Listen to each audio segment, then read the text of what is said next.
The dollar has had a strong run, surging nearly 5% in 2024.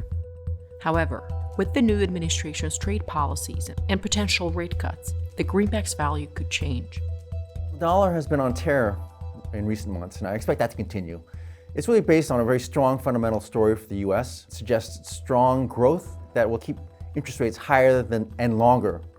So with U.S. rates staying higher, we have these what we call monetary policy divergences across the world. Again, that favors the dollar. So we're in a strong dollar position at the moment and a strong dollar trend, and the dollar itself has been following Fed pricing very, very carefully.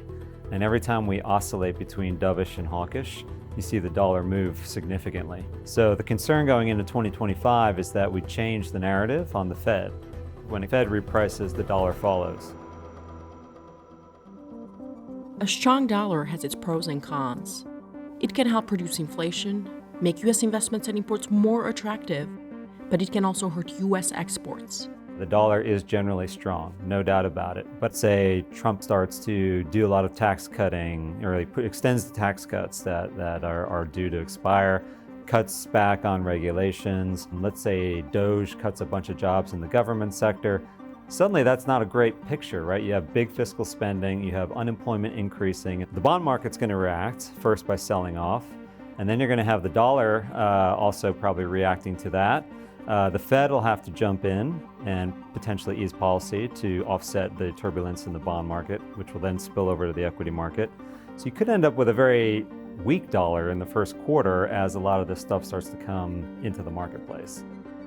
Looming tariffs could also be a problem for the dollar. So the tariffs are definitely important for the dollar. You'll see a knee-jerk reaction. Anytime he mentions tariffs, you're going to see whichever country he's pointing at, the currency is going to weaken, at least in the short term. The U.S. debt has now surpassed $36 trillion, racking up about $3 billion in interest every day. This growing burden could hurt investor confidence in the country's creditworthiness and could also weaken the dollar on the global stage. It's unsustainable. Now, the only positive thing that is the dollar is the world's reserve currency. And that gives us a lot of leeway. That gives us a lot of wiggle room to follow policy that really probably couldn't be followed by any other country, say Brazil or Japan, or et cetera. The reserve currency, people want to hold dollars. People want to hold U.S. treasuries.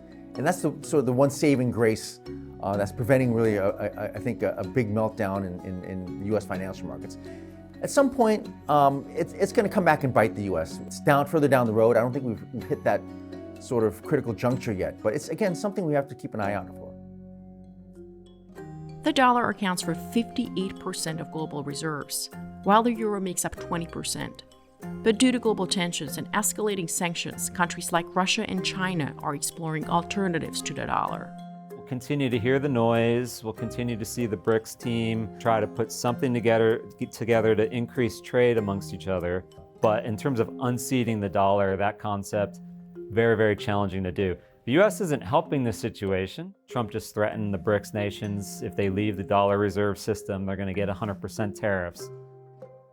I think the tension's going to remain. I just don't see the dollar being unseated anytime soon. There's no rivals, no obvious rivals. Everything's still priced in dollars. So yes, that's the funny thing about currencies, that it's two sides of a coin. If you're negative on the dollar, you have to be positive on another side of that coin. If someone tells me that they're negative on the dollar, I ask, well, where else would you rather be?